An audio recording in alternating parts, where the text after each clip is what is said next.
ជំរាបសួរក៏ដូចជាសួស្តីទៅកាន់ពុកម៉ែបងប្អូនទាំងអស់គ្នាសូមស្វាគមន៍មកកាន់វីដេអូរបស់ខ្ញុំខ្ញុំថ្ងៃនេះខ្ញុំនឹងបង្ហាញពុកម៉ែបងប្អូនទាំងអស់គ្នាអំពីការគណនារោគពិន្ទុសរុបមធ្យមភាគចំណាត់ថ្នាក់ហើយនិងនីតិបើសិនជាបងប្អូនទាំងអស់គ្នាគិតថាវាមានសារៈសំខាន់សូមជួយចែករំលែកម្នាក់មួយផងបាទតោះឥឡូវដើម្បីកុំឲ្យខាតពេលយើងទៅទស្សនាទាំងអស់គ្នាក្នុងការរកពិន្ទុសរុបគឺយើងប្រើរូបមន្តសាំសូមចងចាំថាគ្រប់រូបមន្តទាំងអស់គឺយើងត្រូវដាក់សញ្ញាស្មើនៅខាងមុខសិនណាឥឡូវយើងវាយសញ្ញាស្មើមករួចហើយយើង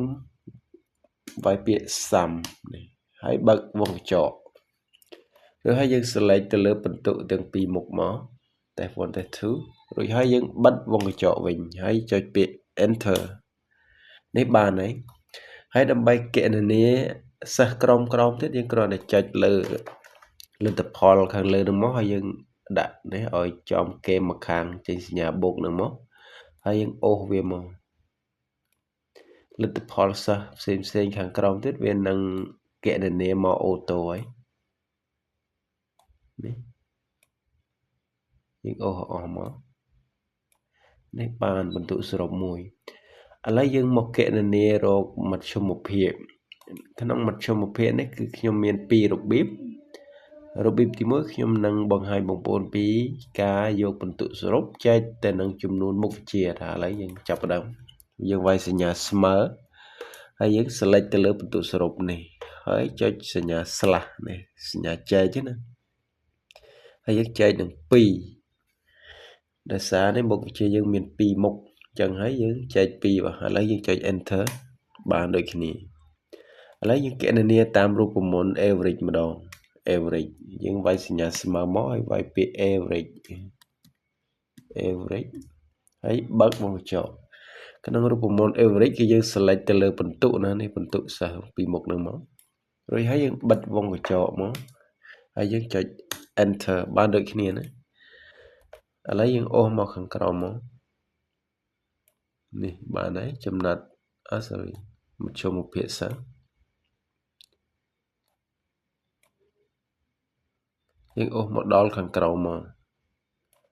បានឥឡូវយើងទៅគណនារោគចំណាត់ថ្នាក់ម្ដងចំណាត់ថ្នាក់ rank ណានៅក្នុង rank គឺយើងតែប្រើរូបមន្ត rank យើងចុចសញ្ញាស្មើហើយវាយពាក្យ rank មកនេះហើយបើកវងកញ្ចក់ហើយចំពោះ rank នេះគឺយើងគណនាជាមួយ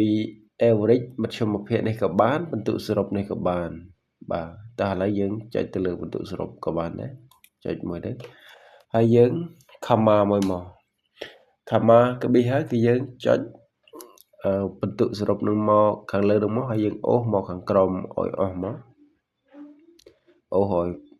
ផុតសិស្សយើងប្រមាណអ្នកមកនឹងទៅសិស្សខាងក្រោមមក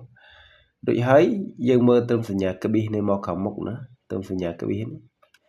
យើងត្រូវដាក់សញ្ញាដុល្លារនៅសងខាងអក្សរនឹងសិនទៅចុចមក shift ហើយ for នេះសញ្ញាដុល្លារខាងនេះទៀតបាទរួចហើយយើងបិទវងកញ្ចក់មករួចហើយចុចពាក្យ enter នេះបានហើយលេខ1យើងគណនាខាងក្រោមទៀតយើងអូសមកនេះអូសវាមក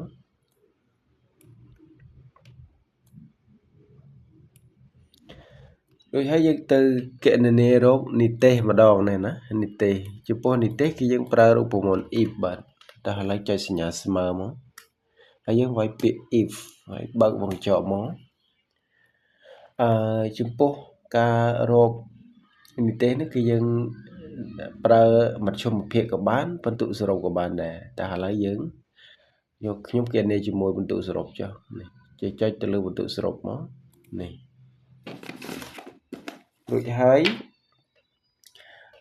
យើងវាយសញ្ញាថាធំជាងឬក៏ស្មើដែរមកដាក់សញ្ញាស្មើមកហើយយើងដាក់100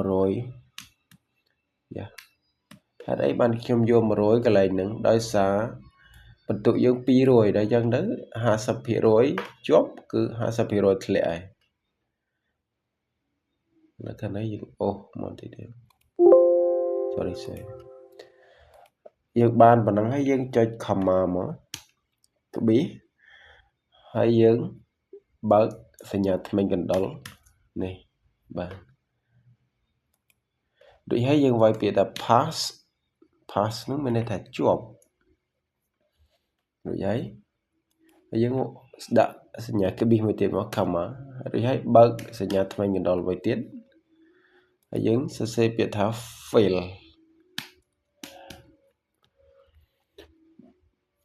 នេះមានន័យថាធ្លាក់ណាអានេះបើសិនជាសិស្សដែលគាត់បានបន្ទុក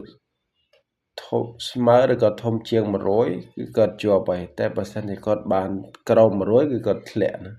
ឥឡូវយើងបិទវងកញ្ចក់មកហើយចុចពាក្យ enter នេះ pass ហើយយើងគណនារកខាងក្រោមទៀតយើងអូសមកទៀតមក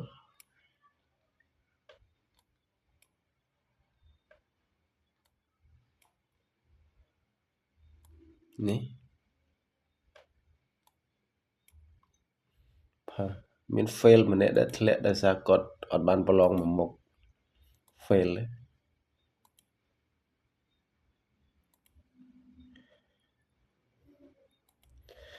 បាទហើយវីដេអូខ្ញុំគឺមានតែប៉ុណ្្នឹងទេបាទក៏សូមអរគុណពុកម៉ែបងប្អូនទាំងគ្នាដែលបានទស្សនាវីដេអូរបស់ខ្ញុំហើយកុំភ្លេចជួយចែករំលែកនិង follow ម្នាក់មួយផងបើសិនជាបងប្អូនគិតថាវាមានសារៈសំខាន់បាទអរគុណជម្រាបលាបាទ